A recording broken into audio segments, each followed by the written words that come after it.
सौतेला बेटा। कहते हैं सौतेली माँ कभी प्यार की मूरत नहीं बन सकती। तो क्या सौतेला बेटा सपूत बन सकता है? चलिए देखते हैं। निरंजन की माँ बचपन में ही मर जाती है। पिता दूसरी शादी से शकुंतला को घर ले आते हैं। अरे, कितना प्यारा है ये। मैं आज से तुझे नीरू कहूंगी, ठीक है? नीरू यानी निरंजन के मन में तो सौतेली माँ को लेकर काफी डर था। मेरा नाम निरंजन है, नीलू नहीं। शकुंतला मन में समझती है कि बच्चा है, सौतेली माँ को इतनी जल्दी तो नहीं अपनाएगा। शकुंतला की माँ एक दिन उसके घर आती है। नीरू देखो, तुम्हारी नानी माँ आई है और ये देखो तुम्हारे लिए कितनी अच्छी अच्छी चीजें लाई हैं। पर निरंजन उनसे मिलता नहीं और वहां से चला जाता है।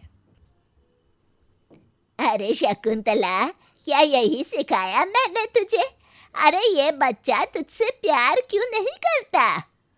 अब नहीं माँ, वो धीरे धीरे मेरी तरफ आ रहा है। आप चिंता मत करिए, मैं इसे माँ का ही प्यार दूंगी। धीरे धीरे दिन बीतते हैं। निरंजन का रवैया शकुंतला के लिए ठीक हो जाता है। एक दिन पड़ोसन उनके घर आती है। अरे शकुंतला बहन, कैसी हो? भाई तुम हम लोगों को कब खुशखबरी दे रही हो? कब ला रही हो निरंजन का छोटा भाई या बहन? अरे, कैसी बात कर रही हो बहन?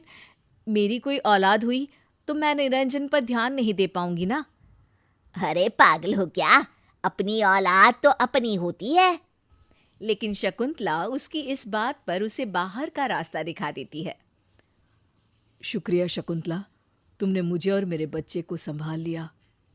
धीरे धीरे दिन बीतते हैं और एक दिन, माँ पापा, मैं शादी करना चाहता हूँ।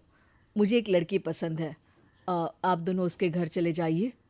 अरे वाह, ये तो बहुत अच्छी बात है बेटा, हम अभी चले जाते हैं। दोनों लड़की के घर जाते हैं, जहाँ लड़की की माँ बोल पड़ती है। अरे नहीं नहीं, सौतेली सास, ना जी ना।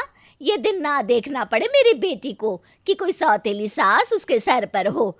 हम नहीं करेंगे ऐसे घर में अपने बेटी की शादी। हाँ, अरे लेकिन शकुंतला बहुत अच्छी हैं। निरंजन की परवरिश में कोई कमी ना हो, इसलिए इसने कई त्याग किए हैं। आप जानती भी हैं क्या? और रहने दो, रहने दो। भला कभी कोई सौतेली माँ अच्छी भी हुई है? हमें माफ कर दीजिए भाई। निरंजन को जब ये बात पता चलती है तो वो शकुंतला के पास जाता है। आपके कारण मेरी शादी नहीं हो पा रही। पता नहीं क्या चाहती है सौम्या। इतनी अच्छी लड़की है, मैं उसी से शादी करूंगा। मुझे वक्त दो बेटा, मैं तुम्हारी शादी सौम्या से ही करवा कर रहूंगी। ये बोलकर शकुंतला वहां से चली जाती है। फिर सौम्या के घर वाले खुद निरंजन के घर आकर शादी पक्की कर जाते हैं। दोनों की शादी भी हो जाती है। फिर एक दिन शकुंतला हाथ में सामान लेकर घर से निकल रही होती है। बेटा, अपनी गृहस्थी अच्छे से चलाना, दोनों प्यार से रहना और अपने पिता का ख्याल रखना। अरे लेकिन आप कहाँ जा रही हैं? और ये क्या कह रही हैं आप? तभी सौम्या आ जाती है। क्या आपको नहीं पता कि मेरे माता पिता ने आपसे शादी के लिए ये शर्त रखी थी, जिसे आपकी माँ और आपके पापा ने स्वीकार भी किया था? नहीं तो, मैं नहीं जानता था। लेकिन माँ से किसी को क्या तकलीफ है? नहीं नहीं, मैं किसी सौतेली औरत के साथ अपना घर साझा नहीं कर सकती। सौतेली औरत? अगर शकुंतला सौतेली होती तो शायद ये घर ऐसा नहीं होता और घर के कई और दावेदार भी होते। निरंजन मेरा इकलौता बेटा है, लेकिन शकुंतला के लिए भी वो उसका इकलौता रहा। देखिए पिताजी, शर्त आप लोगों ने मानी थी तभी ये शादी हुई है। प्लीज अब बात से हटिए मत। मैं कोई परेशानी नहीं चाहती हूँ।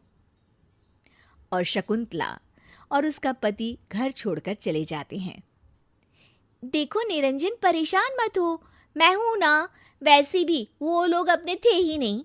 माँ तो वैसे भी सौतेली थी, और अगर पिताजी तुम्हारे होते तो वो तुम्हारे साथ रहना चुनते, ना कि उसके साथ चले जाते।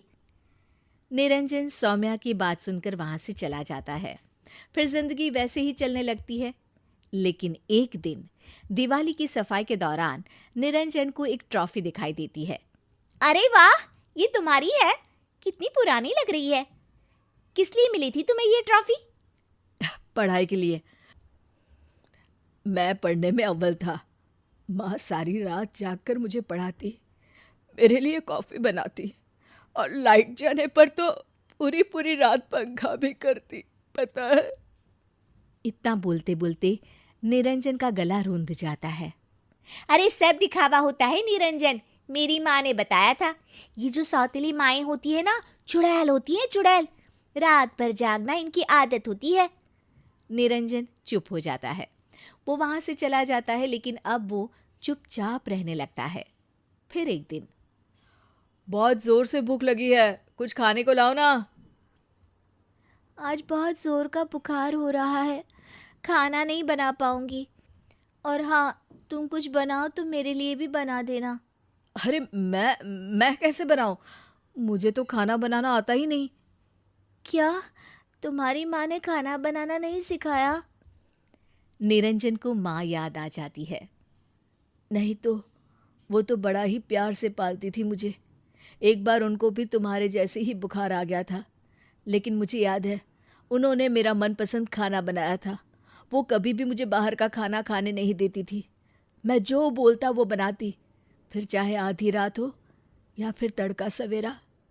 मेरी माँ तो मैं किचन में जाता तो भी डर जाती थी कि किसी चीज़ से मुझे चोट ना लग जाए।